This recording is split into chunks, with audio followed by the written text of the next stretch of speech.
बुशरा बीबी उर्फ पिंकी पीड़नी की खातून अव्वल बनने की कहानी की पुरस्कारियत बहुत कुछ सोचने पर मजबूर कर देती है।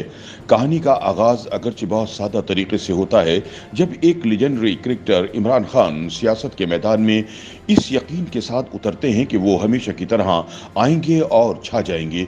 लेकिन जब इस नए खेल के कड़े और पेचीदा कवायद ज़वाबित से पाला पड़ता है तो कभी रूहानियत से रुजू करते हैं और कभी तावीज़ गंडों और अमलियात की तरफ भागते हैं कि किसी तरह इक़्तिदार की चौकी पर बैठ जाएं।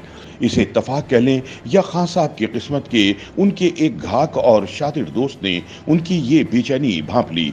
दूसरी तरफ कहानी में 50-55 साल की उम्र में भी इंतहाई खूबसूरत एक खातून बुशरा बीबी की एंट्री होती है, जो शादीशुदा और 5 बच्चों की मां हैं और जिन्होंने चंद सालों से पीरी फकीरी का धंधा शुरू कर रखा है।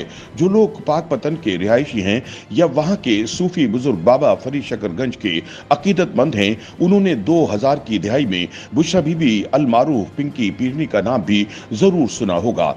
बुशरा एक तालीम याफ्ता और खासी मॉडर्न खातून थी। पहले वो पर्दे में गईं और फिर मशहूर कर दिया गया कि इनके पास मौक्कल आते हैं।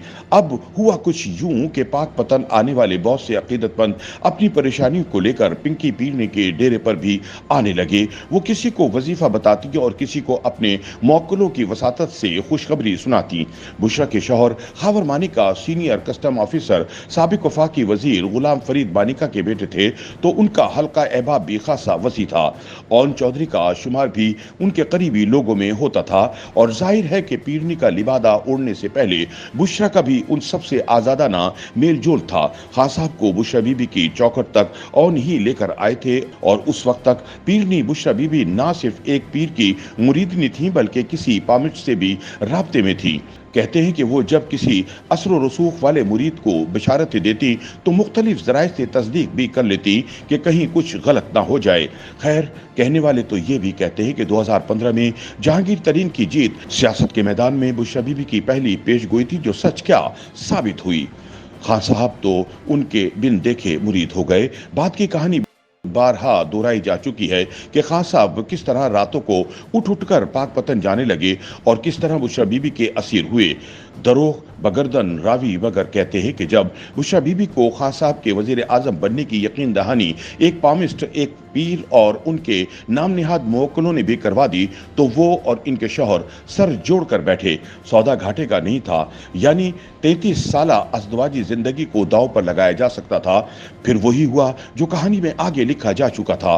2017 में उन्होंने अपने शौहर से अलहदगी इख्तियार की और 2018 के आम इंतखाबात से पहले खान साहब से निकाह कर लिया। निकाह के चंद माह बाद खान साहब ने अनाने हुकूमत भी संभाल ली। अब इसे उनकी किस्मत कहें, मौक्कलों की करामात या एस्टेब्लिशमेंट की मेहरबानी, लेकिन ये तय है कि इमरान पिंकी पीरनी यानी अपनी खातून अव्वल के हमेशा के लिए मुरीद हो गए। यहाँ तक कि फैसले वजीर आजम करते थे मगर स्क्रिप्ट खातून अव्वल लिखती थी। 2022 के बाद भी शायद रावी चैन ही लिखता, लेकिन कहानी ने एक नया मोड़ लिया और खान साहब के इख्तिदार का धड़न तख्ता हो गया। अब बेचारी बुशरा बीबी को अपनी फिक्र है कि वो नित नए मुकदमात के गोरख धंधे से कैसे निकलें, और तो और कहा जा रहा है कि उनके मौक्कल भी भाग गए हैं और यहीं से कहानी में सस्पेंस पैदा होता है। कहाँ की पीरी और कहाँ की फकीरी, देखना यह है कि बुशरा के जादू टूने और टोटके कहाँ तक उनका साथ देंगे, क्योंकि जब तक उनकी राजधानी को मुवक्किलों ने घेरे में लिया हुआ था, हर तरफ दौलत, शोहरत और स्टेटस का नशा सर जड़कर बोल रहा था। और आज जब हर तरफ उल्लू बोल रहे हैं, क्या कहानी अपने इख्तिताम की तरफ बढ़ रही है या पिक्चर अभी बाकी है? YouTube पर गूगली न्यूज देखने के लिए youtube.com की सर्च बार में गूगली न्यूज टीवी टाइप करें। गूगली न्यूज के पेज पर सुर्ख रंग के सब्सक्रिप्शन वाले बटन पर क्लिक करना ना भूलिए। YouTube पेज पर अपलोड होने वाली वीडियो से बाखबर रहने के लिए बेल आइकन पर क्लिक कीजिए। आपको हर नई वीडियो के बारे में नोटिफिकेशन मौसूल हो जाएगा।